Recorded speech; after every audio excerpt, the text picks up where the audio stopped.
Hello there and welcome to CoreTV News on the hour with me, Sabena Izoku. The Supreme Court has ruled that the impeached Deputy Governor of Taraba State, Sani Dalandi, has been sworn in as the acting governor. He is to replace Gaba Omar, who has been acting governor since the then governor, Dambamba Sutai, was injured in the plane crash in 2012. Dalandi, who was Santai's first deputy, was impeached by the State House of Assembly about a month before the crash. But the Apex Court ruled that the impeachment panel set up by the House of Assembly to investigate allegations against him violated his rights to fair hearing. Justice Sylvester Nguta, who delivered the lead judgment, described it as kangaroo panel and suggested that there was a conspiracy between Taraba State High Court and the impeachment panel to frustrate the appellant. The Supreme Court held that the two lower courts should have resolved the issue of fair hearing in favor of Dalandi and consequently ruled in his favor. Security forces on Thursday fired tear gas canister inside the National Assembly complex to stop the Speaker of the House of Representatives, Aminu Tambuwal, from gaining access into the chamber. He was, however, smuggled in by other federal lawmakers after they had earlier beaten the barricade put up by the police at the main gates. Some members of the House of Representatives had to scale the fence of the complex to gain entrance, while a long line of vehicles were visible on the short road leading into the assembly. The report. This was the scene inside the National Assembly complex after the Speaker and his team had found their way in. He was making his way by foot to the main building housing the chambers when the first shot was fired.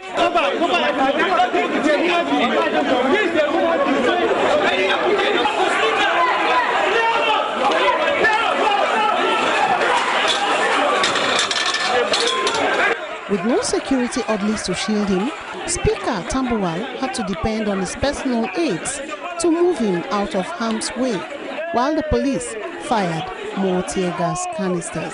The smoke was so thick, even in broad daylight, that it filtered into the lobby. Virtually everyone around felt the impact of the tear gas, so much so that Deputy Minority Leader Suleiman Kawu slumped, having inhaled the noxious gas.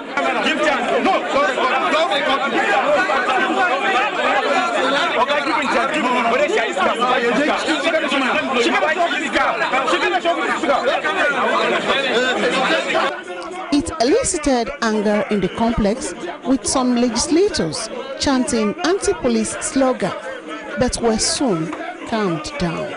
This was because the lawmakers had achieved their aim of getting Speaker Tambuwal into the chamber in spite of efforts of the police team led by FCT Police Commissioner Wilson Inaliabu. Senate President David Mark has shut down the National Assembly after the police invasion of the legislative complex. He announced the decision in his capacity as the head of the federal legislature shortly after policemen had fired tear gas in the lobby of the complex. The Senate President also summoned Inspector General of Police Suleiman Alba to appear before the senators next Tuesday to explain the police action. On behalf of the representatives and the Senate, it's unfortunate. We will invite the IG here on Tuesday also. You will recall that we had asked the service chiefs to be here. They were out here this morning. I've spoken to them and I've told them to be here on Tuesday. So there will be no business in the National Assembly today, and the place remains shut until Tuesday. The National Assembly caucus of the All Progressive Congress has described the police action as an assault on the legislative arm of government. Minority Leader George Akume said at a news conference that it amounted to a desecration of the symbols of democracy. He also wondered why the police would make a move that was bound to affect efforts of the extend emergency rule in the 3 northeast Nigerian states. Well, all of us were taken aback when we got to the gate and observed an unusual heavy presence of security personnel. They were checking and searching for what most of us couldn't even understand. By the time we got to the assembly premises, we were told that the speaker was under attack. He was being tear gassed. I rushed out to see what was going on. It was very true. I got back to the office of the Senate President, where some of the leaders, the principal officers, were getting set for a meeting. And I alerted him to what was happening. But this time, the deputy speaker was with him. But I really had to tell him to move very fast, that the assembly was under attack. The speaker was being tear gassed, and other members of the House of Reps were affected, and some of the senators were also affected. He came out, frankly, and then we moved into the House of Representatives chambers, and there was some confusion, quite frankly, and the speaker was there. He composed himself as usual and was ready for business anyway, but the noise was so much. We came out with the Senate President, and there was some shuffling here and there, and we were all shocked because it is a total desecration of the sanctified premises of the National Assembly. No parliament can be attacked like this. We have in place at the National Assembly our own security arrangement. So if there was any need for reinforcement for any reason, that should have come with the approval of the leadership of the National Assembly. To the best of our knowledge, all of us were taken. Nothing like that had been discussed. Even with the Senate President, he had to stay outside for about 40 minutes before he drove. The House of Representatives says it will be cowed by the police action which trigger sin at the National Assembly. Addressing journalists after Thursday's special session, spokesman for the House, Zakari Mohammed, maintained that such illegalities will not be condoned by the legislature. He also cleared the air on an alleged plot to impeach Speaker Aminu Tambuwal.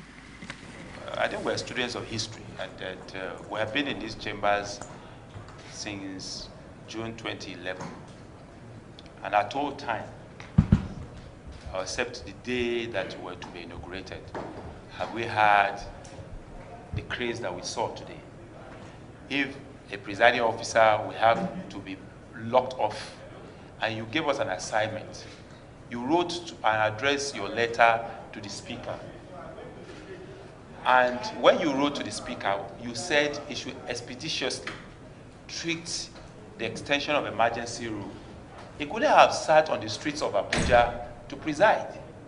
He must come to the hallowed chambers, which is our temple, to come and preside. And we have our norms. But of course, to our chagrin, all of you saw that we were prevented from entry. And at some point, tear gas was thrown at us. We're not criminals. We're elected by the people of Nigeria to come and exercise powers or exercise some duties for and on their behalf. So if those explanations given by those policemen is like crying or trying to shed crocodile tears, especially when the deed has been done. The interesting thing is that the world is seeing, and of course watchers of democracy are seeing. But for us, we have sworn to protect the Constitution and to do all those things that are right, and within the limits of our powers, and we refuse to be coward. The National Assembly is not a state assembly where illegalities will be perpetrated and people will just take it on like that. The presidency has denied having a hand in the police action in the National Assembly. Senior Special Assistant to the President on Public Affairs, Donu Kukbe, says the presidency is not responsible for the action that led to the tear gas being fired at Aminu Tambuwal. Speaking a few hours later at the press briefing, the presidential aide described it as unfortunate and unexpected, but maintained that the Inspector General of Police acted in line with his mandate. He, however, expressed hope that the legislature will allow national interests override every other interest in considering President Goodluck Jonathan's request for extension of emergency rule in the northeastern Nigeria. The whole scenario, as we witnessed it, is rather unfortunate. We wish that at all times, national interests will supersede all other interests, including personal and political interests. From government perspective, the overriding concern today is the issue of insurgency, which necessitated the request by Mr. President that the National Assembly considers an extension of the state of emergency to give the security forces the needed legal framework and space for a successful prosecution of the war against the terrorist, Boko Haram. It is our hope that the honorable members of the House of Representatives will use the period of adjournment to resolve all matters so that they can resume to deliberate and act on this issue of national importance. The crisis rocking the Ekiti State House of Assembly has taken another dimension. The PDP caucus of the House on Thursday impeached Adewale Omiri as the Speaker and replaced him with Dele Olugbemi. The PDP lawmakers also sacked all other principal officers of the House. This is coming even as the street of Ado Ekiti was greeted with protests in the early hours of the day calling for the removal of Omiri. Rashid monitored the whole development in Ado Ekiti and filed on this report.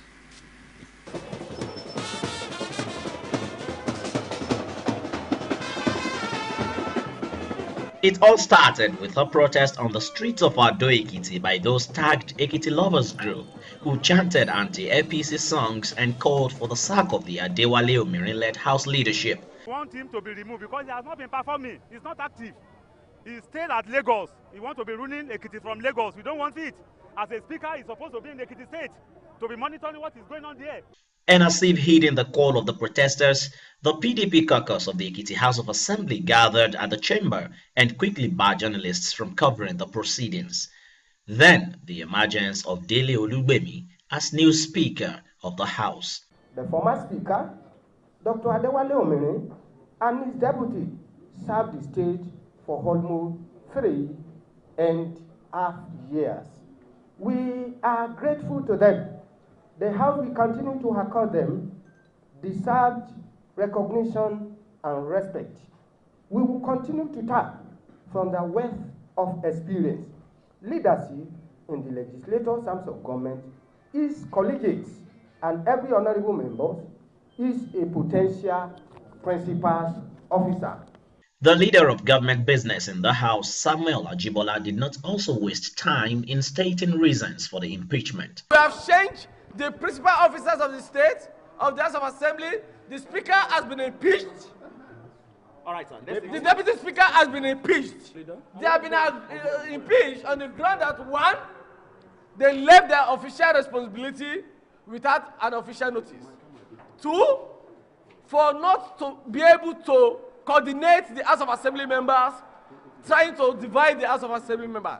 Three, holding the states hostage with the responsibility the whole to have render for this state to move forward. Four, for relating or revealing official secret of the state to some interested party outside the government. Five, for misappropriation of the House of Assembly fund. Six, for signing a resolution that the House of Assembly members did not know about. That is the resolution of allowing the past government to get 5 billion naira bond from Steering Bank without being passed in this allo chamber. So, how did the PDP lawmakers get the required quorum to impeach the Speaker? It is the normal numbers of people in the House of Assembly that impeach it. The figure. Yes. Look, let me tell you this. You see, when we come to the issue of figure, not figure, House of Assembly has their own culture. We have our own law. We have the way we operate. We have the way we run things. It is not my duty to tell you figure. It is an administrative function. And you cannot allow me to, as a public servant, to go and be doing the duty of an administrator. That is not my own duty. The latest development has only succeeded in widening the gulf of the crisis that has been the lot of the State House of Assembly since the coming to being of the Fayose administration. Political observers say the debacle is just about to begin. Rashid, CoreTV News, Ado Ekiti. Meanwhile, the embattled 1980 APC lawmakers who were in Lagos to brief the media on development in the state have vowed to go to the court over the appointment of a new speaker of their PDP colleagues. Jumake Olatunji was there and brought back this report.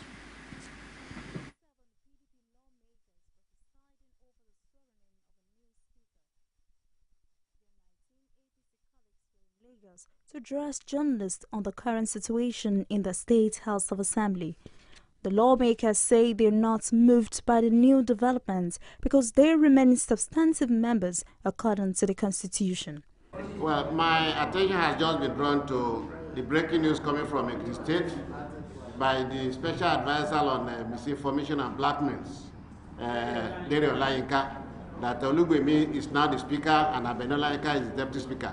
I want to tell you that I remain the Speaker of the State House of Assembly. I, right from Dr. Adewale Omini, is the Speaker of the State House of Assembly by the mandate of majority of all the honorable members in the state. Rishalade Adetunji Taiwo still remains the Deputy Speaker, having been appointed unanimously on the 6th of June 2011 by all members present, sitting and voting.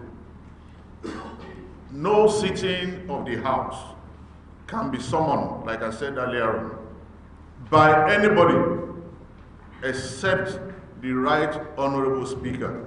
The Majority Leader, Churchill Adedipe, rubbished claims by the PDP lawmakers that the APC lawmakers are demanding royalties for passage of bills and describes the impeachment of the Speaker as a political drama. For 3.5 years, we worked with Dr. John Kadefayemi to pass bills into laws that places man at the center of development. And over 50 bills, 71 bills. And as I'm speaking with you, history is there to actually bear us out that never for a day did we demand a kobo from that particular governor. We are not planning any impeachment. But we need to say this. If we are going to impeach Fayose, he's not going to be impeached by our own activities.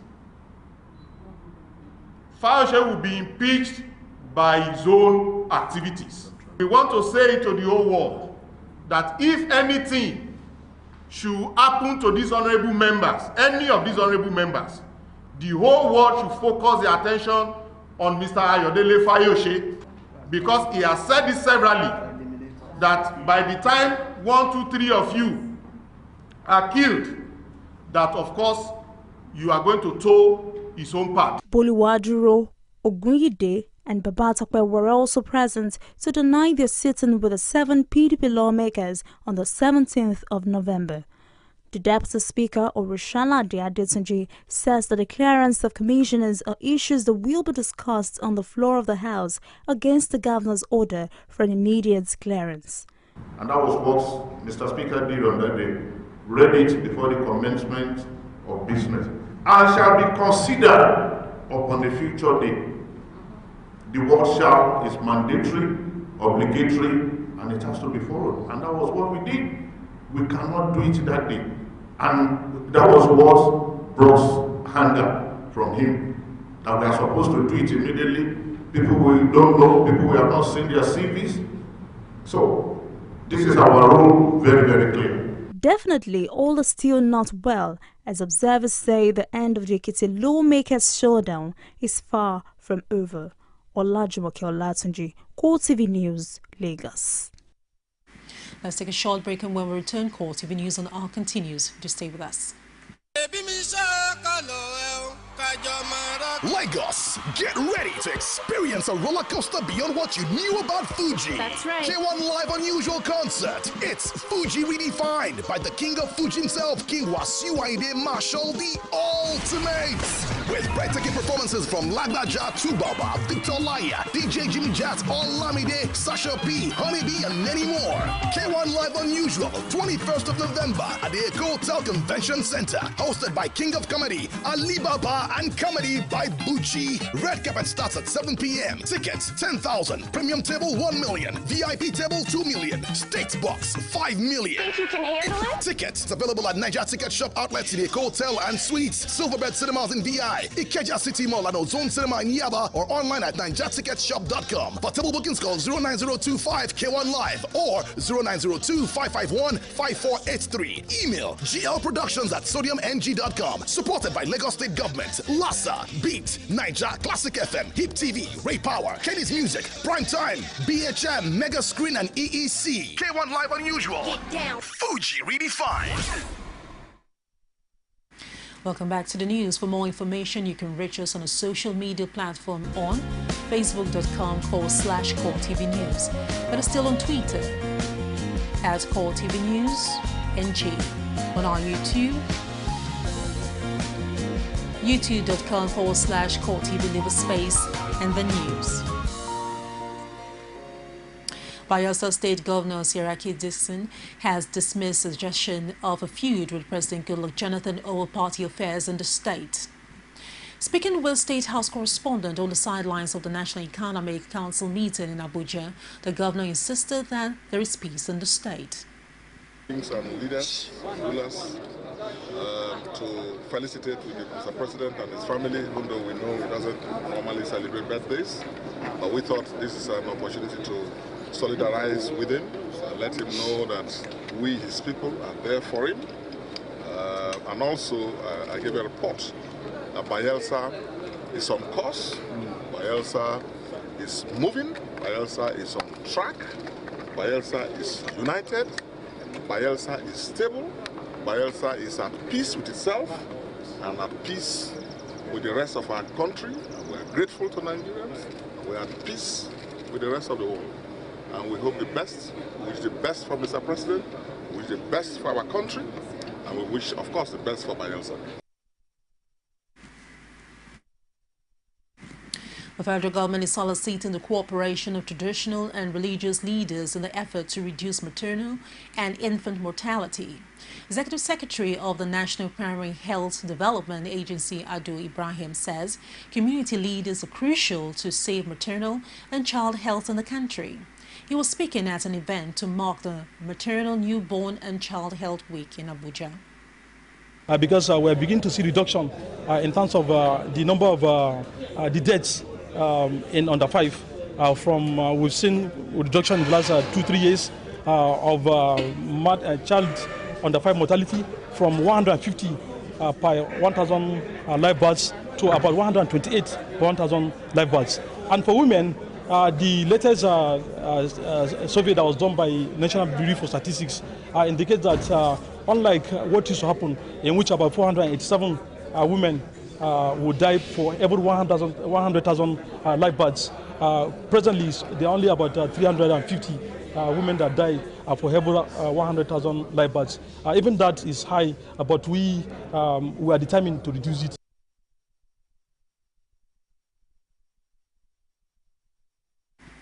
Nigerians may have to pay more taxes and levies now that oil prices are on a downward trend. This is because the National Economic Council is seeking a speedy completion of work on the proposed amendments to the Act on the Harmonization of Taxes and Levies across the Federation. The Council is also moving to review value-added tax and has directed the Inspector General of Police to enforce the directive on dismantling roadblocks for revenue collection. One of the National Economic Council directives and resolution is that 6 Attorney Generals of the Federation in each geopolitical zones, representing 6 geopolitical zones, should be invited for a meeting to review the proposed amendment to the Act. The following 6 Attorney Generals were therefore nominated by the Council for the assignment: Attorney General of Bayelsa for the South-South, Attorney General of Enugu State for Southeast, Attorney General of Borno for Northeast, Attorney General of Lagos State for the Southwest, Attorney General of Kebbi State for the Northwest, and Attorney General of Plateau State for the North Central. Resolutions. Council approved the need for the Inspector General of Police to enforce the directive of the dismantling the roadblocks for revenue collection on the highway across the Federation. National Economic Council directed the Federal Minister of Finance, Federal Inland Revenue Services, Joint Tax Board, and Office of the Attorney General of the Federation to commence the process of amending the VAT Act with the emphasis on the review of the rates. Report on excess crude oil account proceeds. The Minister of State for Finance, who represented the Minister of Finance, reported to the Council that the excess crude oil account stands at $4.1 billion. The Minister also stated further that the drop in the oil price is affecting the inflow of money into the excess crude oil account, but the federal government is trying hard to stabilize the currency. The Accountant General of the Federation will circulate details of the account to members of National Economic Council meeting.